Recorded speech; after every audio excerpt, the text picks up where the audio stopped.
Alright guys, what's going on? Today we're going to be going over the best deck for, I guess, in March 2022 to win your first Classic Challenge with. That's going to be this one right here. You can see from my activity log, I guess the Royal Tournament's up there, but yeah, back-to-back 12-win Classic Challenges. Well, actually, one of them I didn't use this deck for the entire one, for the entire challenge, but yeah, the most recent one I played yesterday, I did use this one for all 12 wins. Went 12-1, and the only loss I had was completely my fault. It wasn't a bad matchup or anything, so yeah. This deck has a lot of outplay potential compared to normal Lava Hound decks, in my opinion, and it's like the easiest to pick up as well.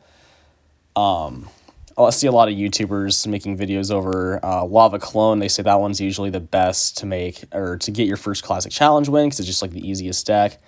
But in my opinion, that's actually not true. Because Lava Clone, while it is one of the easiest decks to play, like Golem Clone, Lava Clone, you just Lava in the back or Golem in the back, play your supports behind it, clone it up.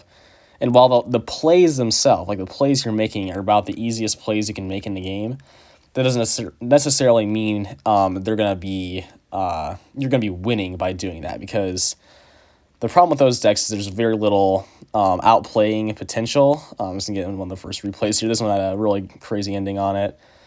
Yeah, the reason those decks aren't that good is outplay potential is very low.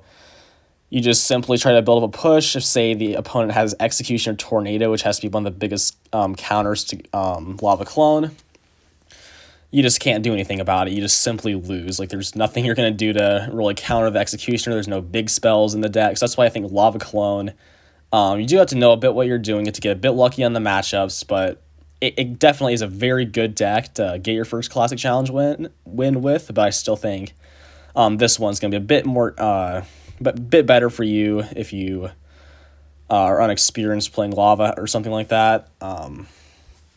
So yeah, especially with the Miner, really allows you to kill off any supporting units like the Hunter, Executioner, even Archer Queen. As you will see, I had multiple Archer Queen games, and Archer Queen is probably the biggest counter to Lava Loon, and it's the most broken card in the game right now. So I think I had about 4 Archer Queen games in a row for my last 4 matches of the Classic Challenge, and I was able to outplay them all and win against them all. And this guy right here is running RG Skeleton Kings. This deck with Tombstone as well. Bit of a variant of a more popular version of the deck, but still this is a very good deck, I would say, in this meta that the opponent's using. So it's definitely important to know how to play against Skeleton King in this current meta. So yeah, we're going to go set up with a Lava Hound right now as just kind of a stalemate. I knew I was in a bit of an elixir advantage. He's going to go with a Tombstone right there. He's going to be getting his skeletons added to his Skeleton King ability. So right here, I see he uses his Zappies on my Lava Hound. I would have used a Hunter there if I were him, so I could use his Zappies for the Inferno Dragon. But it's early in the game. He probably didn't really realize I had Inferno Dragon yet. I'm not sure. I wasn't paying attention to the opening plays here, really. But yeah, we're able to get a really good Inferno Dragon on that. His Hunter is going to target on to my Inferno Dragon, not so much the Balloon. Not what he wanted to see at all there. Balloon's going to get 2 hits. He has to use Zappies there. So we can just go arrows on them, get them to where the tower's going to take care of the rest of them. And he still has to go in with a Hunter a Fisherman, because the Barbarians were stacking up there on his tower. So looking really good for us. We got a Lava Hound on the board with full elixir heading into overtime here. Just got to take his tower, and it's really looking likely because we got the Miner there especially. Going with the Miner there to snipe the Hunter. We go with arrows to get the Zappies shipped down real quick, and there we go, take the tower. Yeah, so that's a really good game. And then you can see, this guy was actually pretty good opponent. He had, 7K player, 100 Classic Challenges, a Grand Challenge, and a 19 wins badge. So it was a very good opponent right there. And yeah, so that was for the 11th win. I'll probably show 2 of the Archer Queen games. This is an off-meta deck right here, but the opponent was playing pretty well, actually. And then the final match I'll definitely show. And I'm pretty sure, for pure entertainment value, I want to show the Hog Prince game right there, because that was a very, very close match. But I will be showing probably the Royal Hogs Archer Queen game here, because that one is just a bit more, bit harder of a matchup. The Hog EQ, pretty similar, so I'm not going to show both of them. And then, yeah, again, this one's just a bit harder. So as far as like Hog EQ, just pretty much want to ignore most of the hog damage if they're just hogging in a single elixir and you just want to go lava in the back. You got arrows for the firecracker, got a miner for the firecracker. So but they have a really good defense and quick cycle with their Tesla, so it can be a bit of a challenge, but yeah, most of the same stuff you'll be seeing here in this game, so I just don't feel like that one's worth showing. So yeah, he's actually not going to use his Archer Queen ability, which was good by him, because if he did, I could just zap the Archer Queen and have it retarget onto my miner. So he does get a good bit of damage right there. But at this point, I'm up like 2 elixir, so I'm just going to go in with the Lava Hound here on my healthy side tower, because I want... If I was going on my weak side tower there, then he could just completely full send the healthy side tower, take that, and then my other tower would still obviously be weak. So I want to have my Lava Hound going over my healthier tower, lightly defend on my weaker side tower there. And then his cannon, he places there to kind of the barbs. And he's going to have to go with an Archer Queen for the Lava Hound. So I recognize that he doesn't have Tesla. He is using cannon, which is the most popular variant of this deck, is with cannon. So Archer Queen pretty much really is his only air defense besides the cannon being able to distract. So since Archer Queen's out of cycle, just go in with the balloon there in the opposite lane.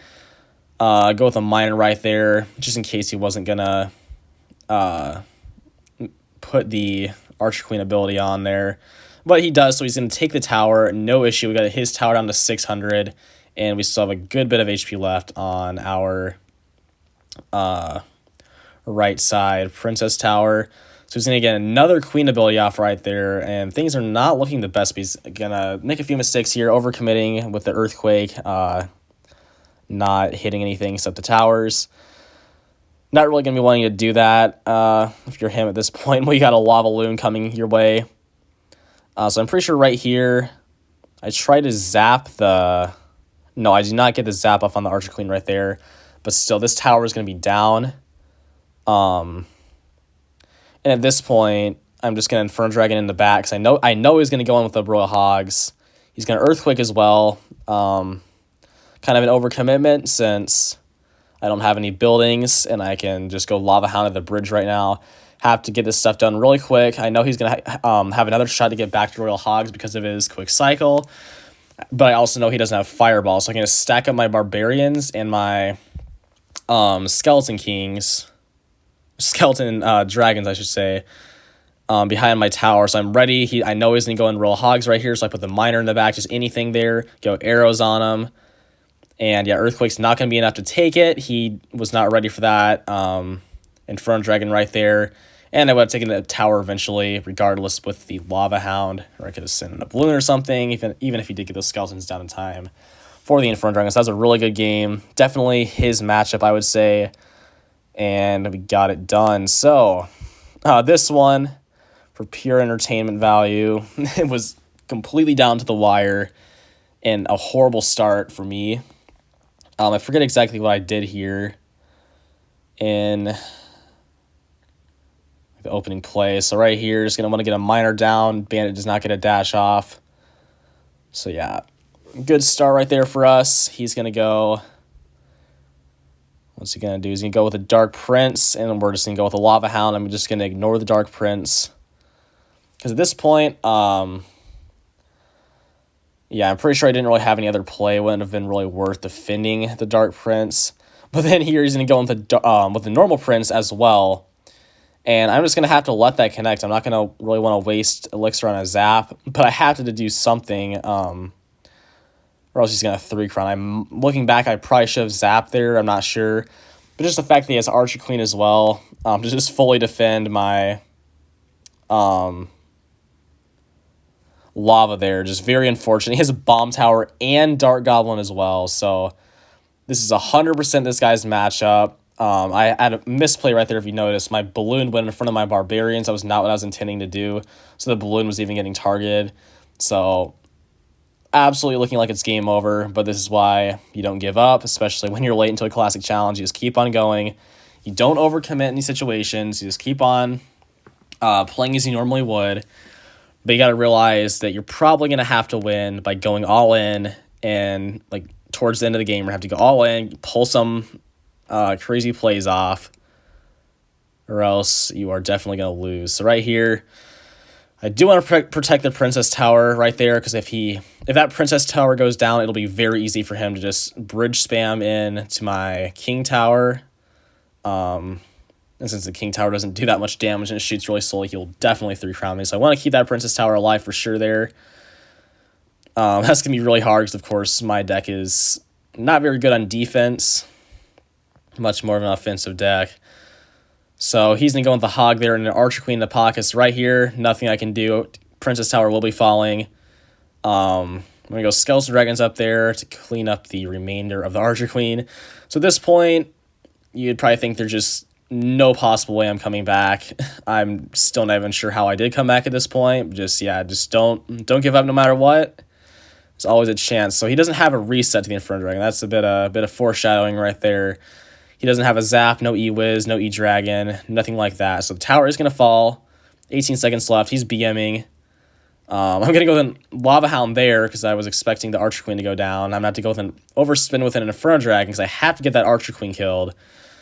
I am back to Barbarians, though, to stop that Prince. And with 1 second left, I take the tower. But if you look here, let me just slow this down. So, once again, he has no reset. But the Hog is on my tower. I have no way of killing it. 400 HP. Inferno Dragon locked on. I zap the Hog Rider. Log's coming down. I zap the Hog Rider. Or else it would have 3-crowned us right there. So, yeah, just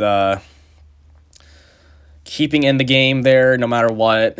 Always, well, not always, but you can find a way to come back even when you're 2 towers down and you haven't taken a single tower and they have bridge spam to rush your King Tower. There's always, not always, but there's sometimes a way to come back, and it's very rewarding when you do. So here's the final game up against one of the most common decks in the meta, Mega Knight Ram Rider with the Archer Queen and the Lightning.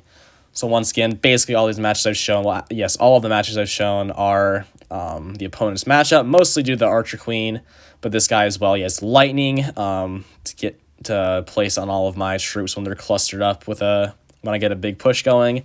He has Snowball to push back my balloon. He has Ram Rider to stall my balloon back.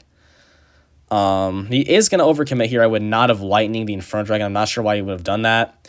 Because at that point, he didn't even know I had Zap. So if I did not have Zap and I just played an Inferno Dragon right there, the Ram Rider still would have gotten tons of damage. And it would have chipped down the Inferno Dragon too. So the Lightning was for sure an overcommitment right there. So knowing that, I go with the Lava. I was debating there if I would just let that Royal Ghost take my tower or not. But I was like, since he overcommitted pretty hard with a Ram Rider Lightning, I felt that I deserved to keep the Princess Tower up right there, and that wouldn't be that much of an overcommitment. And then I realized his Archer Queen's out of cycle. The only other card he would have to defend a balloon would be the Ram Rider, and since I had my Barbarians in front, placing a Ram Rider would not be a good idea, but he had no choice. He had to go with the Ram Rider there anyway, and I just had to use arrows on it to kill. Unfortunately, the Archer Queen is going to survive at 1 HP with the ability get tons of damage off on my right-hand tower.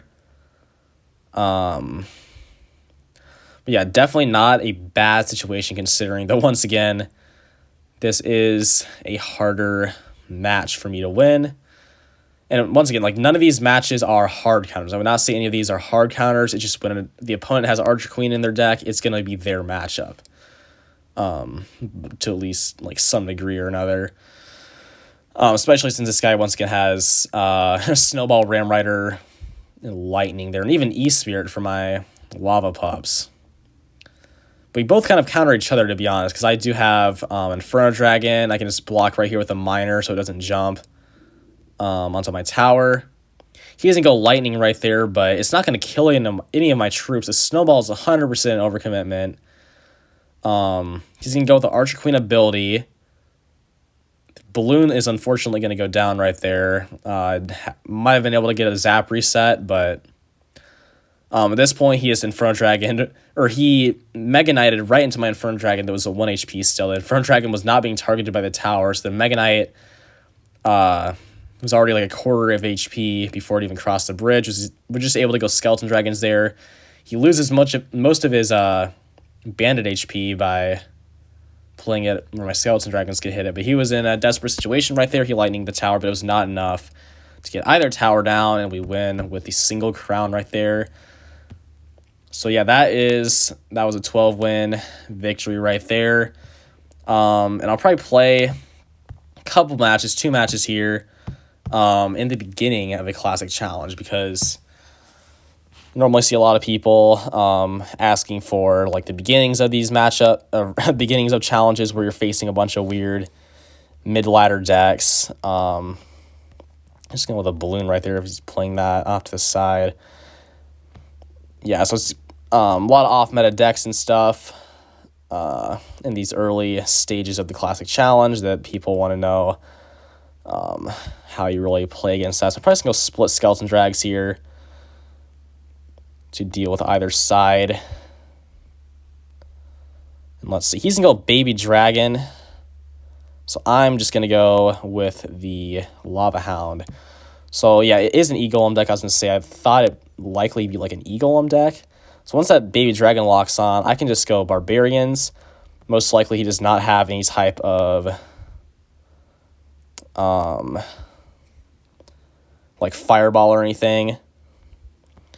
Okay, that is unfortunate that there's going to be an Electro Dragon there. So it's probably going to target onto my Inferno or not. Inferno Dragon is going to get the lock there. And he's going to tornado to the King Tower, which is not what he wanted to do there. Should have played the Miner 1 tile to the left.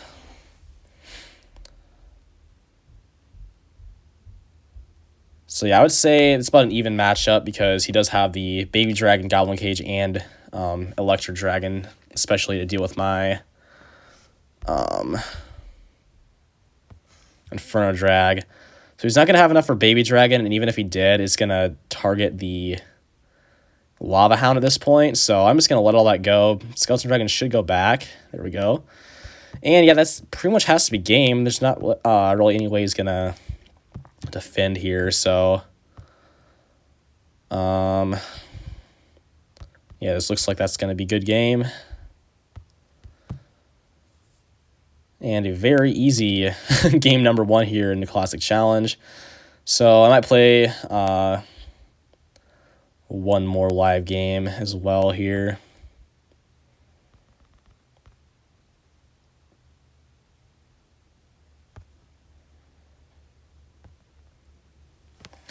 All right, here we are into the next matchup. Get some Mr. Punch here. Hopefully it can be just as easy as the last game. Yeah, I just don't want a Lava Hound first play, not knowing what the opponent's running. So I might have been able to just ignore that and go Lava in the back, but I'm not going to do that yet. Or even now. I'm just going to leak here. Okay, he's going to go with the Goblin Gang. Get some good Skeleton Dragon value onto that. And hopefully we catch the Princess here. I think we should be able to. There we go.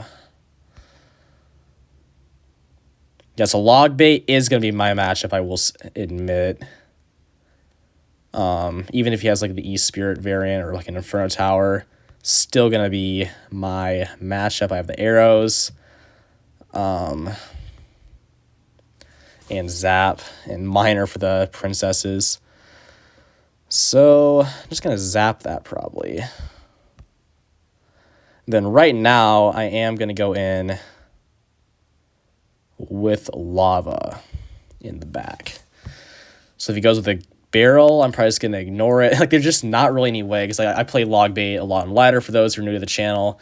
So I know there's not a whole lot log bait can do against Lava Hound, or at least for the average player. He's going to get... Oh, I did not know the Princess Tower was going to hit the miner that placement. That's unfortunate. Wouldn't have gotten that much more damage, but oh well. So that front tower is almost dead. All he's going to have left is a rocket, perhaps. I'm not sure what variant he's running. I'm guessing he is going to have a rocket, but it just depends if he can get it down in time. I don't think he is. Yeah, I feel bad for this guy, to be honest. Just going to go split barbs in the back in case he goes either lane with a... Goblin barrel. Those barbs are just gonna kill the princess. Don't want to overheat it with arrows, or else if he goes Valk and Goblin barrel at the bridge, I'll have nothing to stop it. Yeah, so we're just gonna go arrows right here. I probably want to just go in. And I'll zap if that Inferno Tower is gonna... Alright.